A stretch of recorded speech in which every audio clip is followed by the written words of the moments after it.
जिंदगी भी एक रेलगाड़ी की तरह ही है जो पता नहीं कब और किस पटरी से गुजरेगी। जिंदगी जीने के लिए बड़े अरमान हैं, बड़ी ख्वाहिशें हैं, बड़े बड़े सपने हैं, पर ये सब मिट्टी में मिलते चले जाते हैं। कितनी हैरानी वाली बात है, मनुष्य के मन में रोज इच्छाओं के गुब्बारे बनते हैं और फूटते हैं। इस बनने और फूटने में ही इंसान की जिंदगी की शाम इतनी नज़दीक आ जाती है कि पीछे पलटकर देखना भी मुश्किल हो जाता है। जिंदगी की सूखे पत्ते की तरह ही है, जिसको हवा कहाँ उड़ाकर ले जाएगी पता नहीं। फूलों के बगीचे में ले जाएगी या फिर गंदगी के ढेर में। इंसान जब जन्म लेता है तो उसकी जिंदगी की फिल्म उसके कर्मों के अनुसार पहले ही तैयार हो जाती है, जिसके दृश्य उसके सामने आने शुरू हो जाते हैं। ये फिल्म क्योंकि विधाता की तरफ से बनी हुई होती है, तो इसलिए इसमें कोई भी परिवर्तन संभव नहीं होता। और दूसरी फिल्म वो है जिसकी कल्पना इंसान ने स्वयं अपने दिमाग में तैयार कर रखी है, जिसमें सुंदर सुंदर दृश्य भरे हुए हैं, रहने के लिए आशियाना, और उसमें भी न जाने मनुष्य ने कितने प्रकार के रंग भर रखे हैं। जिंदगी के रंगों को देखने के लिए मनुष्य बड़ी बेताबी से इंतजार कर रहा होता है कि न जाने कब उसके सपने पूरे होंगे। दरअसल तो उस फिल्म का ही सामने आना है जो इस रचनहार ने तैयार कर रखी है, और जब इसकी इच्छा अनुसार दृश्य सामने नहीं आता तो इंसान बहुत दुखी होता है। जिस प्रकार से आशा तो बेटे की होती है किंतु लड़की जन्म ले लेती है, तो इंसान दुखी होता है और सोचता है कि मेरे साथ बड़ा अन्याय हुआ है। लेकिन यहाँ अपनी सोच काम नहीं करती है। जो होता है वो इंसान का कर्म फल होता है, और अगर इंसान इस बात को समझ जाए तो दुखी होने से बच सकता है। इच्छा होती है मैं बड़ा अफसर बन जाऊं, किंतु उसकी सिपाही की नौकरी मिल जाती है तो उसके सारे कल्पित सपने चूर चूर हो जाते हैं। सपने तो अमीरी के देख रहा है, पर दिन गरीबी में कट रहे हैं। जब मनुष्य के सपनों के विपरीत भाग्य विधाता का दृश्य सामने आता है तो मनुष्य बहुत विचलित हो उठता है। कई बार तो मनुष्य अपनी जिंदगी को नफरत की निगाह से देखना शुरू कर देता है। जिंदगी है क्या? जिंदगी तो सिर्फ शबनम के बूंद हैं, जिसे पकड़ने जाएं तो इसका कोई वजूद ही नहीं है कि पानी केरा बुदबुदा असमानस की जात।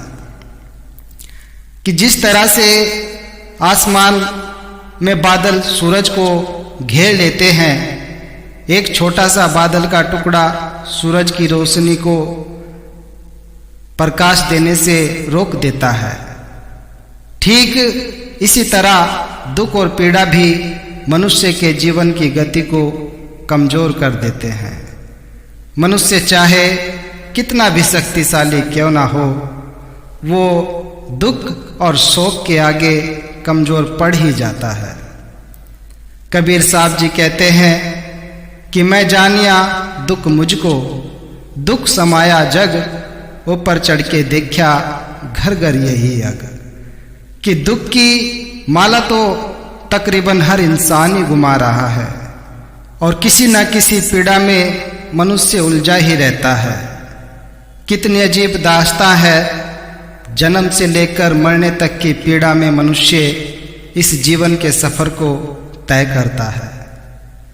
सुख के क्षण भी जीवन में आते हैं, किंतु पल भर के लिए।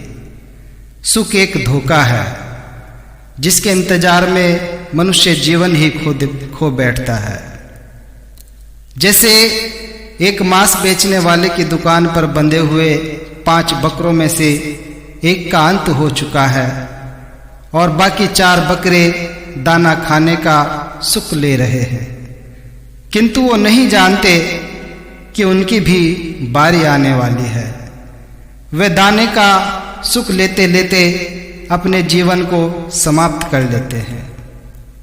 अगर उनको ये पता होता कि हमारी भी बारी एक एक करके आने वाली है तो वे दाना खाना भूल जाते और उसकी जगह अपने बचाव के उपाय सोचते। तो इसी तरह सुख का लालच इंसान को भी उसके आने वाले दुख से बेखबर कर देता है, ताकि फिर वो मौत के मुंह में बड़े आराम से चला जाए। जब से ये दुनिया बनी है पता नहीं कितनी सभ्यताएं बनी और नष्ट हो गई, कितनी बार इस धरती के बंटवारे हुए, कितनी बार बिगड़े और मिटे, किंतु ये धरती आज भी उसी तरह कायम है। कौन रचनहार है और किसकी ये रचना है? किसके इशारे से ये जिंदगी के दृश्य हमारे सामने आते चले जाते हैं? जिसके बारे में कभी सोचा नहीं वैसा दृश्य मनुष्य के सामने आ जाता है। अगर हम श्री राम जी के जीवन को ही देखें तो कहाँ उनका राज तिलक होने वाला था और बड़े धूमधाम से इसकी तैयारियां भी हो रही थी, किंतु उनको वनवास की तैयारियां करनी पड़ी। तो ये सारा खेल और सारी रचना ये सिद्ध करता है कि हम कठपुतली हैं, नचाने वाला तू है, ये परमात्मा है। इंसान का मानव जन्म बड़ा दुर्लभ होता है, क्योंकि 84 लाख योनियों के बाद इंसान को मानव जीवन की प्राप्ति होती है। कब युवा अवस्था बीत गई और कब बुढ़ापा आ गया, और फिर अंत में जब हम चिंतन करते हैं तो हमें पछतावा ही हाथ लगता है कि काश ये चिंतन हमने पहले ही कर लिया होता, तो फिर आज ये पछतावा हाथ नहीं लगता।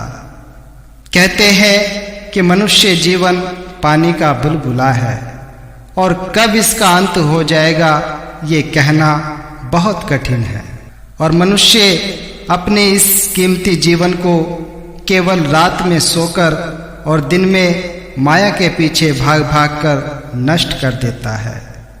इंसान का ये कर्म जीवन भर ऐसे ही निरंतर चलता रहता है और अंत में हमारी आयु समाप्त हो जाती है। हमें इस बात को याद रखना होगा कि ये मनुष्य जीवन कभी भी समाप्त हो सकता है। तो हमें प्रतिबद्ध होकर निष्ठा के साथ संकल्प लेना होगा, ताकि हम ईश्वर के द्वारा दी गई इस अनमोल भेंट, इस शरीर को व्यर्थ में नष्ट ना होने दे, इस मानव जीवन को व्यर्थ न जाने दे, और इस जीवन का हर क्षण प्रभु की याद और मानव हित में व्यतीत कर सकें।